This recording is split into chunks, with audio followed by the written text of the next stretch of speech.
नमस्कार, राधे राधे, जय श्री कृष्ण मेरे प्यारे साथियों। आप सभी का जी के प्रहार बैच में हार्दिक स्वागत है। तो हमारी राजस्थान के अंतर्गत जो क्लासेस चल रही हैं उसमें राजस्थान में हिस्ट्री से संबंधित टॉपिक इम्पोर्टेंट टॉपिक है मेवाड़ का इतिहास। यहाँ पर संपूर्ण मेवाड़ के इतिहास को आप पढ़ने वाले हैं। हस्तलिखित नोट्सों के जरिए हम इसको आपको पढ़ाएंगे। बहुत ही इम्पोर्टेंट क्लास रहेगी। यहाँ से अवश्य जितने भी एग्जाम होने वाले हैं यहाँ से अवश्य आपको क्वेश्चन देखने को मिलेगा। मेवाड़ के इतिहास से हमेशा एक या दो क्वेश्चन हर एग्जाम में पूछे जाते रहते हैं। ये ऐसा इतिहास है मेवाड़ का, यहाँ से एक ना एक क्वेश्चन एग्जाम में अवश्य आता है। तो वीडियो को पूरा देखना है। देखिए, शुरुआत करते हैं मेवाड़ के प्राचीन नाम की।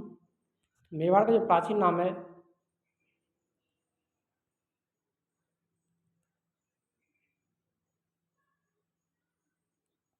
मेवाड़ का प्राचीन नाम मेदपाट, प्रागवाट, सीवी जनपद, मेवाड़ वर्तमान उदयपुर, सीवी जनपद, राजधानी इसकी मध्यमिका, यानी मध्यमिका इसकी राजधानी रही है, ध्यान रखना। मेवाड़ की राजधानी आदि मेदपाट, प्रागवाट, सीवी जनपद की राजधानी मध्यमिका, मेवाड़ वर्तमान उदयपुर है। इसका आरंभ बात करें तो यहाँ मौर्यों ने शासन किया। शासक चित्तौड़गढ़ दुर्ग बनवाया। तो मौर्य शासकों के द्वारा इस चित्तौड़गढ़ दुर्ग का निर्माण किया गया था, ध्यान रखना। मौर्यों का यहाँ पर पहले शासन था और चित्तौड़गढ़ दुर्ग का निर्माण बनाया था मौर्यों ने। यहाँ पर तीन प्रसिद्ध शाखे हुए। कितने शाखे हुए? तीन। तो आप जानते हैं तीनों की तीनों शाखें बहुत ही इंपॉर्टेंट शाखें हैं। और बात करें तो चित्तौड़गढ़ दुर्ग की मौर्य ने बनाया, तो इसका निर्माण चित्रांगद मौर्य के द्वारा निर्मित किया गया है। अब वीर विनोद के अनुसार है, वीर विनोद का जो लेखक है श्यामल दास, लेखक कौन है? कवि राजा श्यामल दास, ध्यान रखना। इससे इसका पता चलता है कि इसका निर्माण चित्तौड़गढ़ दुर्ग का निर्माण चित्रांगद मौर्य ने करवाया था। किससे पता चलता है? वीर विनोद नामक पुस्तक से। इसके लेखक कौन है? श्यामल दास, ध्यान रखना। कई क्वेश्चन बन रहे हैं कि चित्तौड़गढ़ दुर्ग का निर्माण चित्रांगद मौर्य ने करवाया। इसका उल्लेख किसमें मिलता है? श्यामल दास द्वारा लिखित वीर विनोद में। वीर विनोद के रचयिता कौन है? श्यामल दास। और श्यामल दास कहाँ के थे? भीलवाड़ा के निवासी थे। अब यहाँ पर तीनों शाखाओं को देखिए। पहला शाखा हुआ था चित्तौड़गढ़ 1303 में रतन सिंह के समय। अलाउद्दीन खिलजी और रतन सिंह के मध्य युद्ध हुआ था, जिसमें घोड़ा बादल दो इसके सेनापति थे रतन सिंह के, और रतन सिंह की पत्नी पद्मिनी के द्वारा जौहर किया गया। दूसरा शाखा हुआ 1534 और 35 में विक्रमादित्य और बहादुर शाह के मध्य युद्ध हुआ। बाघ सिंह सेनापति विक्रमादित्य का और विक्रमादित्य की माता कर्मावती के द्वारा यहाँ पर जौहर किया गया। तीसरा शाखा हुआ 1567-68 में उदय सिंह और अकबर के समय मध्य युद्ध हुआ था। यहाँ पर उसके जो सेनापति जयमाल मेड़तिया राठौर और फतेह सिंह अत्ता सिंह सिसोदिया, ये इसके सेनापति थे उदय सिंह के। सेनापति फतेह सिंह की रानी या पत्नी फूलकुंवर के द्वारा यहाँ पर जौहर हुआ था। यहाँ पर जौहर किसने किया था? तीसरा जौहर फूलकुंवर के नेतृत्व में हुआ था, प्लस कल्लाजी राठौर। तो चित्तौड़गढ़ दुर्ग के आगे देखते हैं तो ये कैसा दुर्ग है? गिरी दुर्ग है, ध्यान रखना है आपको। यहाँ पर त्रिकूट नामक पहाड़ी यानी मेसा के पठार पर स्थित है, बसा हुआ है। ये जल दुर्ग गंभीर और बेड़च नदियों के किनारे पहाड़ी पर स्थित है। भेल मछली लंगर डाले जहाज के समान स्थित चित्तौड़गढ़ दुर्ग। उपनाम की बात करें तो राजस्थान का गौरव, गढ़ों का सिरमौर, खिजराबाद, अलाउद्दीन खिलजी के द्वारा इसका नाम रखा गया था। लिविंग फोर्ट फॉरेस्ट, लाजा प्लस जनता। इस दुर्ग के प्रमुख 7 प्रवेश द्वार हैं। कितने द्वार हैं इस पर? 7 प्रमुख द्वार हैं, उनको आगे देखेंगे। इस दुर्ग पर स्थित प्रमुख स्थलों को देखें तो विजय स्तंभ, कुकड़ेश्वर महादेव का मंदिर, जैन कीर्ति स्तंभ, समृद्धेश्वर मंदिर, मुगल मंदिर, कालका माता का मंदिर, मीरा मंदिर के सामने संत रैदास की छतरी भी स्थित है। यहाँ पर कुंभ श्याम जी का मंदिर इस दुर्ग में स्थित है। इनके अलावा सतवीस देवरी मंदिर, नवलखा भंडार यहाँ पर पाया जाता है।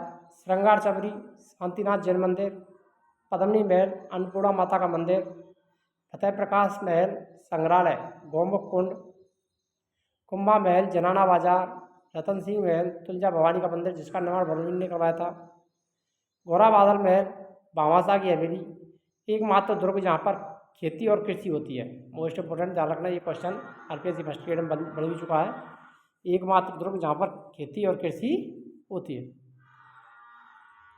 तो इस दुर्ग के कितने प्रवेश द्वार हैं? 7। पांडवपुर, भैरवपुर, हनुमानपुर, गणेशपुर, जोड़लापुर, लक्ष्मणपुर, रामपुर। प्रथम प्रवेश द्वार हाड़नपुर कहलाता है। दूसरा भैरवपुर, हनुमानपुर। प्रथम प्रवेश द्वार रावत भगत बाघ सिंह के स्मारक पर स्थित है। भैरवपुर हनुमानपुर के मध्य जयमल बाकाला राठौर के स्मारक और छतरियाँ बनी हुई हैं। इसके अलावा रामपुर के निकट फतेह सिंह सिसोदिया पत्ता का स्मारक यानी छतरी स्थित है। गोयल राजवंश ने यहाँ पर सर्वाधिक लंबे समय तक शासन करने वाला वंश रहा था। गोयल वंश का शासन सबसे अधिक रहा। यहाँ के संस्थापक की बात करें तो गोयलादित्य यानी गुहादित्य, जो कि शिलादित्य का पुत्र था। इसे आदि पुरुष या मूल पुरुष भी कहा जाता है। तो गोयल राजवंश के संस्थापक कौन थे? गुहादित्य या गोयलादित्य थे, जो कि शिलादित्य के पुत्र थे। ये गोयल वंश के आदि पुरुष या मूल पुरुष भी कहलाते हैं। इसकी स्थापना की गई 565 ईस्वी से 566 ईस्वी में। और गोयल वंश की यानी मेवाड़ की जो राजधानी रही उसमें नागदा। राजधानी क्या थी गोयल वंश की? राजधानी नागदा को इन्होंने अपनी राजधानी बनाया। गुहादित्य ने मेवाड़ के राज चिन्ह में जो दृढ़ राखे धर्म को तीही राखे करतार, जो दृढ़ राखे धर्म को तीही राखे करतार लिखवाया। इसी के कारण मेवाड़ शासक हिंदुआ सूरज कहलाए। मेवाड़ के शासकों को हिंदुआ सूरज क्यों कहते हैं? इसलिए कहते हैं, यह कहा था गुहादित्य ने। गोयल राजवंश के प्रमुख शासकों को देखते हैं। कालभोज, इनके महाबली भीम जैसा विशालकाय शरीर था। इनको बप्पा रावल के नाम से भी जाना जाता है। गुहादित्य के वंशज, इनका मूल नाम उपाधि, मेवाड़ के प्रथम शासक जिन्होंने सोने के सिक्के चलाए। और मूल नामों को देखते हैं। इसका मूल नाम क्या है? बप्पा रावल, कालभोज। आइए अब इसके देखें गुरु की बात करते हैं। तो गुरु आदित्य ऋषि, इन्हीं के आशीर्वाद से बप्पा रावल को मेवाड़ का राज्य प्राप्त हुआ था। किसके आशीर्वाद से? आदित्य ऋषि के आशीर्वाद से। राजधानी की बात करें तो नागदा को उन्होंने अपनी राजधानी बनाया। गोयल वंश के वास्तविक संस्थापक की बात करें तो साम्राज्य विस्तार करने के कारण माने जाते हैं। कौन? कालभोज। इसके वास्तविक संस्थापक माने जाते हैं। बापा रावल इनकी गाय चराता था। किसकी? आदित्य ऋषि की। और इन्हीं के आशीर्वाद से वो शासक बना था। जनश्रुति के अनुसार 35 हाथ की धोती पहनते थे। कालभोज कितनी हाथ की धोती पहनते थे? 35। 16 हाथ का दुपट्टा ओढ़ते थे। 4 बकरों का भोजन करते यानी मांस खाते थे। और 32 मण की कटार धारण करते थे। 32 मण यानी 1 मण 40 किलो का होता है। 1 मण कितना किलो का होता है? 40 किलो का। तो 32 का आप इसमें गुणा कर दीजिए। तो 32 मण यानी 40 किलो। तो 40 में 32 का गुणा कर देंगे तो कितना आ जाता है? आप देख लीजिए।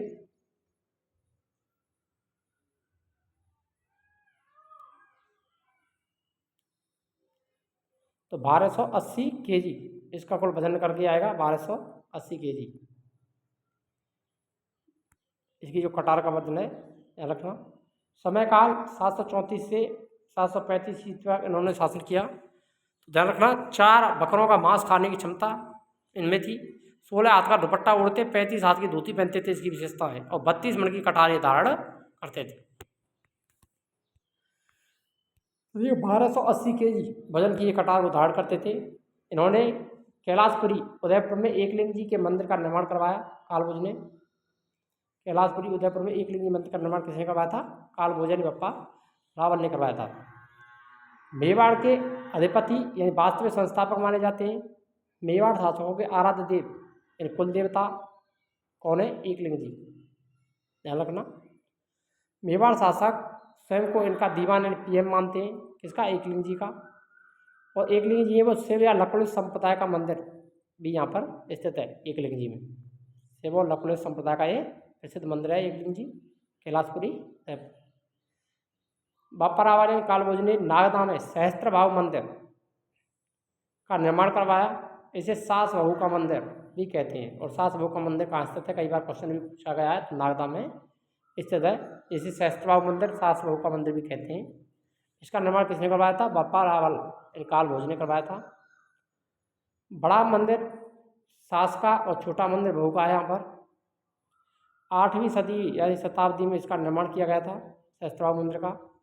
10 सहायक मंदिरों से ये घिरा हुआ है। और पंचायतन शैली में निर्मित किया गया है।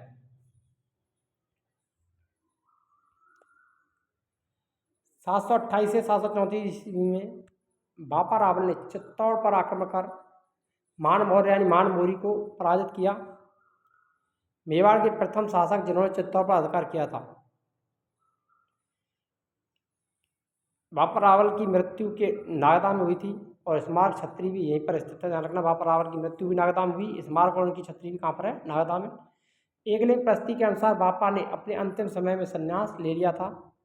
एकलिंग प्रस्ती का लेखक आम्रकवि, मोस्ट इम्पोर्टेंट करना है आपको, यहाँ पर नोट कर लेना। एकलिंग प्रस्ती के लेखक कौन है? आम्रकवि हैं। नोट, रणकपुर प्रस्ती के अनुसार बापा रावल और कालभोज दोनों अलग अलग व्यक्ति हैं। ये किसमें कहा गया है? रणकपुर प्रस्ती में कहा गया है, यानी बापा रावल और कालभोज को दोनों को अलग अलग माना गया है। यदि आप चैनल पर नए हैं तो चैनल को सब्सक्राइब करना ना भूलें, वीडियो को लाइक करें, शेयर करें। यहाँ पर सारी की सारी जो क्लासेज हैं आपको निःशुल्क उपलब्ध कराई जाएंगी, बहुत ही बेहतरीन कंटेंट के साथ। यहाँ से एक भी क्वेश्चन आपका बाहर नहीं जाने वाला है, कोई भी एग्जाम हो आरपीएससी से संबंधित। तो आगे देखिए, बापा रावल यानी कि इसके उत्तराधिकारी कालभोज के उत्तराधिकारी को देखते हैं। तो इसकी उपाधियों को हिंदू सूर्य, राजगुरु, चकवे, चार्ल्स मॉर्टेल इतिहासकार सी वैद के द्वारा दी गई उपाधियाँ स्वयं द्वारा धारण करें। हिंदू सूर्य, राजगुरु और चकवे की उपाधियाँ स्वयं के द्वारा धारित की गई थी। अब इसके उत्तराधिकारियों को भी यहाँ पर देखते हैं। तो महेंद्र, भीलों ने इसकी हत्या कर दी। इसके बाद शासक बनता है नाग। नाग के बाद शिलादित्य, भीलों को पराजित कर तांबे के सिक्के चलाए थे। किसने? शिलादित्य ने। शिलादित्य के बाद अपराजित, कुंडेश्वर शिलालेख के अनुसार 641 ईस्वी का कुंडेश्वर शिलालेख, ये अपने शत्रुओं को का नाश किया, इसे शत्रु का नाशक भी कहते हैं। इसके बाद में महेंद्र द्वितीय शासक बना। महेंद्र द्वितीय के बाद कालभोज शासक हुए। आहाड़, आठपुर यानी आहाड़ के लेखक के अनुसार इसे मुकुटमणि के समान बताया गया है। खम्माड़ प्रथम, मत्तट, भ्रतभट्ट प्रथम, खुमार द्वितीय, खुमार तृतीय, भ्रतभट्ट द्वितीय। प्रतापगढ़ अभिलेख के अनुसार महाराज राज की उपाधि धारण की थी भ्रतभट्ट द्वितीय ने। 942 ईस्वी का ये अभिलेख है, प्रतापगढ़ अभिलेख। भ्रतभट्ट द्वितीय को आहाटपुर यानी आहाट लेख में 3 लोगों का तिलक बताया गया है। आहाटपुर के अनुसार राष्ट्रकूट राजकुमारी महालक्ष्मी से इनका विवाह भी हुआ था। अब देखते हैं अल्लट को। इसके बाद अल्लट शासक बनते हैं, जिसे आलूराब भी कहते हैं। अल्लट भ्रतभट्ट द्वितीय का पुत्र था। इसकी माता महालक्ष्मी, मोस्ट इंपोर्टेंट है, ध्यान रखना। अल्लट उपाधि आलूराब, रियावतों के अनुसार राजधानी नागदा, और नागदा के बाद इन्होंने अपनी राजधानी आहाड़ या दूसरी राजधानी, प्रारंभिक राजधानी तो नागदा रही थी मेवाड़ के शासकों की, तो दूसरी राजधानी किसको बनाया था? आहाड़ को। किसने बनाया? अल्लट। मोस्ट इंपोर्टेंट, कई बार पूछा गया है कि आहाड़ को मेवाड़ साम्राज्य की राजधानी किसने स्थापित किया था? तो आहाड़ को मेवाड़ की राजधानी बनाने वाले कौन थे? अल्लट। अल्लट ने राष्ट्रकूटों की सहायता से परमारों को भी पराजित किया। अल्लट ने हूड़ राजकुमारी हरिया देवी से विवाह किया। तो हरिया देवी से उन्होंने विवाह किया था अल्लट ने। ये प्रथम अंतर्राष्ट्रीय विवाह माना जाता है। अल्लट के द्वारा हरिया देवी का जो विवाह हुआ था, अल्लट और हरिया देवी का, प्रथम अंतर्राष्ट्रीय विवाह है। अल्लट ने मेवाड़ में सर्वप्रथम नौकरशाही का गठन किया। मोस्ट इंपोर्टेंट है, ध्यान रखना, कई बार यहाँ से क्वेश्चन बना है कि मेवाड़ में नौकरशाही का गठन किसने किया था? अल्लट ने। आहाड़ को राजधानी बनाने वाले कौन थे? अल्लट। हरिया देवी से विवाह करने वाले यानी प्रथम अंतर्राष्ट्रीय विवाह अल्लट और हरिया देवी का। अल्लट ने आहाड़ में ब्रह्म मंदिर का निर्माण भी करवाया था। अब अल्लट के उत्तराधिकारियों को देखें आगे। अल्लट के उत्तराधिकारियों में नरवादन ने चौहानों से वैवाहिक संबंध स्थापित कर मैत्री संबंध बनाए। इसके बाद शक्ति कुमार के समय परमार शासक मुंज ने चित्तौड़ पर अधिकार कर लिया। मोस्ट इंपोर्टेंट ध्यान रखना, मुंज ने चित्तौड़ पर अधिकार किया था। किसके समय? शक्ति कुमार के समय। मुंज के छोटे भाई सिंधराज के पुत्र भोज प्रमाण ने चित्तौड़ में रहते हुए यहाँ पर त्रिभुवन नारायण मंदिर का निर्माण करवाया। त्रिभुवन नारायण मंदिर, इसे समुद्रेश्वर मंदिर, मोकल मंदिर के नाम से भी जाना जाता है। राणा मोकल ने इसका जीर्णोद्धार करवाया था, त्रिभुवन नारायण मंदिर का। इसके बाद अम्बा प्रसाद, नरवर्मन, सुचि वर्मन, कीर्ति वर्मा, योगराज, बैरठ। अब देखते हैं भोज परमार ने कुंभलगढ़ प्रस्ती के अनुसार भोज ने नागदा में भोजसर तालाब का निर्माण करवाया था। भोजसर तालाब किसने बनवाया था? भोज प्रमाण ने बनवाया था। इसके बाद हंसपाल, वैरी सिंह, विजय सिंह, अली सिंह, चौड़ सिंह, विक्रम सिंह, रण सिंह यानी कर्ण सिंह भी शासक बनते हैं। अब देखते हैं रण सिंह, कर्ण सिंह, ये इंपॉर्टेंट शासक हैं यहाँ के। इसके बाद में अल्लट के बाद में तो रण सिंह, कर्ण सिंह विक्रम सिंह का पुत्र था। इनके समय में गोयल वंश 2 शाखाओं में बट गया। गोयल वंश कितने भागों में बट गया था? 2 शाखाओं, रण सिंह के, कर्ण सिंह के समय। तो एक पुत्र रावल शाखा के थे क्षेम सिंह द्वारा, रावल शाखा की स्थापना की गई। और राणा शाखा का निर्माण, महाराणा शाखा का निर्माण किया था लाभ ने। किसने किया था? लाभ और क्षेम सिंह के द्वारा 2 शाखाओं में बट गया था गोयल वंश। अब क्षेम सिंह के पुत्र सामंत सिंह और कुमार सिंह थे। सामंत सिंह, इनके समय में नाड़ौल के कीर्तिपाल चौहान ने आक्रमण करके नागदा पर अधिकार कर लिया था। किसने? कीर्तिपाल ने। कीर्तिपाल तो चौहान वंश की स्थापना की थी सामंत सिंह के समय। कीर्तिपाल ने चौहान ने आक्रमण किया था किस पर? नागदा पर। नागदा पर इसने अधिकार कर लिया था। कुमार सिंह ने कीर्तिपाल चौहान को पराजित करके पुनः नागदा पर अधिकार कर लिया और कुमार सिंह ने कीर्तिपाल चौहान को पुनः परास्त कर दिया था।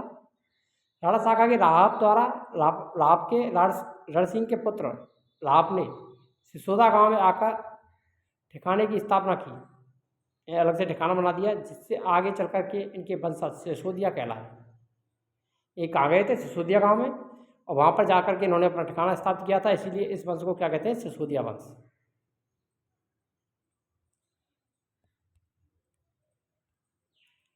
जैत्र सिंह 1213 से 1250 ईस्वी, 1213 से 1253 ईस्वी तक, यानी 2 काल मिलते हैं। जी.एच. ओझा ने इसका जो समय बताया 1213 से 1253 बताया जी.एच. ओझा के अनुसार। जैत्र सिंह ने अपने पूर्वजों की पराजय का बदला लेने के लिए नाड़ौल के शासक उदय सिंह पर आक्रमण कर दिया। उदय सिंह ने अपनी पौत्री रूपा देवी, चचक देवी का विवाह जैत्र सिंह के पुत्र तेजकर्ण से किया था। जैत्र सिंह के समय ही दिल्ली के सुल्तान इल्तुतमिश ने नागदा पर आक्रमण कर दिया। 1222 से 1229 के मध्य इसने आक्रमण किया था। इल्तुतमिश को जैत्र सिंह ने भूताला में पराजित किया। ध्यान रखना, मोस्ट इंपोर्टेंट है। भूताला का युद्ध हुआ था जैत्र सिंह के मध्य और इल्तुतमिश के मध्य। इसमें इल्तुतमिश को जैत्र सिंह ने परास्त किया था। किसी में? भूताला का युद्ध। और भूताला का युद्ध 1227 से 1228 ईस्वी में लड़ा गया था, जिसमें जैत्र सिंह की विजय हुई थी, इल्तुतमिश की पराजय हुई थी। जैत्र सिंह के समय 1248 में दिल्ली सुल्तान नासिरुद्दीन महमूद ने असफल आक्रमण किया।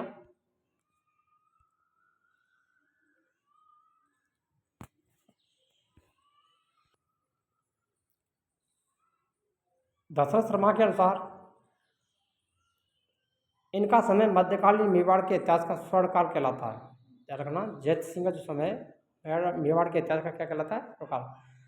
भूताला के युद्ध में जैत्र सिंह के सेनापति बालक और मदन सिंह थे। कौन थे? भूताला का जो युद्ध हुआ था उसमें जैत्र सिंह के 2 सेनापति थे, बालक और मदन। दशरथ शर्मा के अनुसार दशरथ शर्मा ने इसके मेवाड़ की नवशक्ति का संचारक भी कहा है।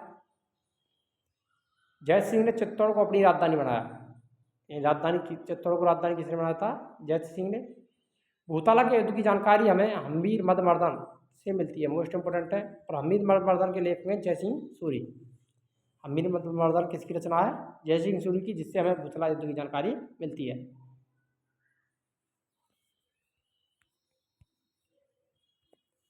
तेज सिंह 1250 से 1270 ईस्वी तक इसने शासन किया। उपाधियों की बात करें, परम भट्टारक, महाराजा धीराज, परमेश्वर, उमापति, भालद्य, प्रौढ़ प्रताप की उपाधियाँ इसने धारण की। तेज सिंह के समय में श्रावक प्रतिक्रमण सूत्रचूड़ी चित्रित ग्रंथ हुआ। मोस्ट इंपोर्टेंट पूछा जाता है। श्रावक प्रतिक्रमण सूत्रचूड़ी चित्रित कब हुआ था? किसके समय? तेज सिंह के समय में। और यह समय 1260 ईस्वी 1261 ईस्वी के मध्य में। चित्रकार कमल चंद्र ने इसका चित्रांकन किया था। मेवाड़ का सबसे प्राचीन चित्र माना जाता है श्रावक प्रतिक्रमण चूड़ी को। इसके चित्रकार कौन थे? कमल चंद्र थे। मेवाड़ चित्रशैली का प्रारंभ तेज सिंह के काल में हुआ। मोस्ट इंपोर्टेंट, मेवाड़ जो चित्रशैली है उसका प्रारंभ किसके काल में हुआ था? तेज सिंह के। इनकी रानी जयतल दे ने चित्तौड़ में श्याम पार्श्वनाथ मंदिर का निर्माण भी करवाया। तो ध्यान रखना, चित्तौड़ के श्याम पार्श्वनाथ मंदिर का निर्माण किसने करवाया था? जयतल देव ने। मोस्ट इंपोर्टेंट है, ये हमने क्वेश्चन डाला भी है पोस्ट में। श्याम पार्श्वनाथ मंदिर का निर्माण चित्तौड़ में किसने करवाया था? जयतल देव ने। तेज सिंह, इनके समय 1252 से 1254 के मध्य में दिल्ली के सुल्तान गयासुद्दीन बलबन ने चित्तौड़ पर असफल आक्रमण किया था। समर सिंह 1273 से 1302 ईस्वी तक शासक रहे। समर सिंह की बात करें तो समर सिंह ने कुंभलगढ़ प्रस्ती में से शत्रुओं की शक्ति का अपहरणकर्ता, यानी अपहरण करने वाला भी कहा गया है। आऊ शिलालेख में इसे तुर्कों से गुजरात तक का उद्धारक बताया है। चिरवा के लेख में इसे शत्रुओं का संहार करने में सिंह के सदृश सूर बताया गया है। समर सिंह ने जैन आचार्य अमित सिंह सूरी के कहने पर जीव हत्या पर प्रतिबंध लगा दिए थे।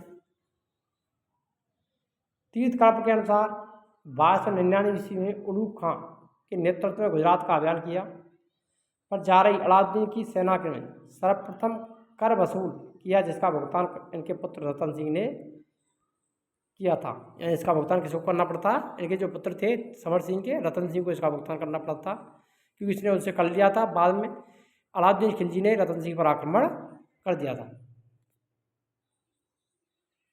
समर सिंह के दो पुत्र रावल रतन सिंह और कुंभकर्ण मेवाड़ के शासक बने। रतन सिंह, कुंभकर्ण ने नेपाल में जाकर के गोलवंश की नींव डाली। तो नेपाल में गोलवंश के संस्थापक कौन थे? कुंभकर्ण।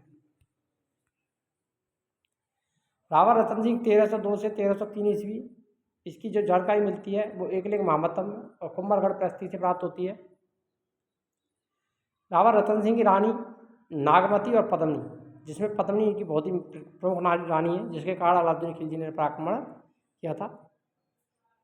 पद्मनी की माँ चंपावती सिंहल द्वीप के राजा गंधर्व सेन की पुत्री, श्रीलंका के राजा गंधर्व सेन की पुत्री थी पद्मनी।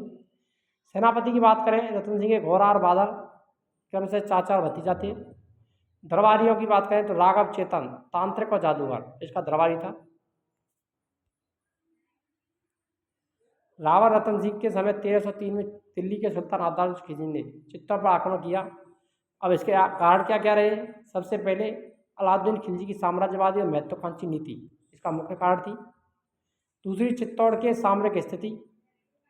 तीसरा, दुर्ग का अनेक विशेषताओं के साथ अवैध होना। अलाउद्दीन की गुजरात जा रही सेना से कर वसूलना समर सिंह के द्वारा। पद्मनी को प्राप्त करने या पाने की लालसा। पद्मावत ग्रंथ के अनुसार पद्मावत के रचयिता मलिक मोहम्मद जायसी 1540 ईस्वी में पद्मावत की रचना की थी। शेरशाह सूरी के समकालीन थे।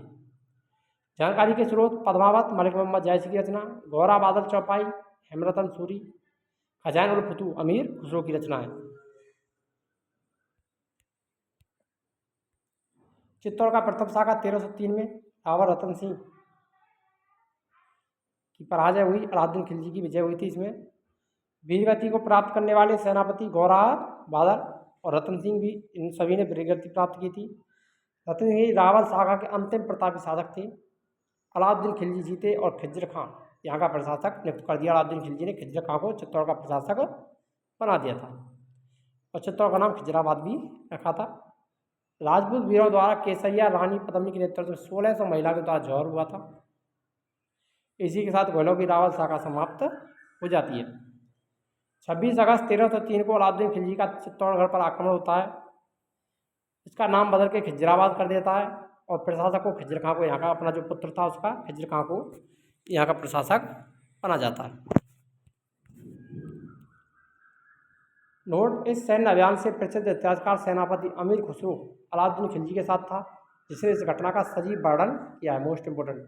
और इसकी अमीर खुसरो की रचना खजान उल फतूह, जिसे तारीख अलाई भी कहते हैं, मोस्ट इंपोर्टेंट है। तारीख अलाई खजान उल फतूह। अमीर खुसरो चित्तौड़ का जो अभियान हुआ था चित्तौड़ पर अलाउद्दीन खिलजी का, उसके समय ये शासक था। अलाउद्दीन खिलजी ने चित्तौड़ में हिंदू इमारतों को तुड़वा दिया और 30,000 नागरिकों का कत्लेआम करवाया। खिज्र खां ने चित्तौड़ की तलहटी में एक मकबरा मस्जिद, गंभीर नदी पर एक पुल ब्रिज का निर्माण भी करवाया। 1316 में अलाउद्दीन खिलजी की मृत्यु के बाद खिज्र खां दिल्ली चला जाता है और चित्तौड़ का प्रशासक जालौर के मालदेव सोनगरा को नियुक्त कर जाता है। मालदेव सरोवर को मूछला महादेव के नाम से भी जाना जाता है। अगर आपको वीडियो अच्छी लगी हो तो वीडियो लाइक करें, शेयर करें और चैनल पर नए हैं तो चैनल को सब्सक्राइब करना ना भूलें। मिलते हैं नेक्स्ट वीडियो में, तब तक के लिए जय हिंद, राधे राधे, जय श्री कृष्ण।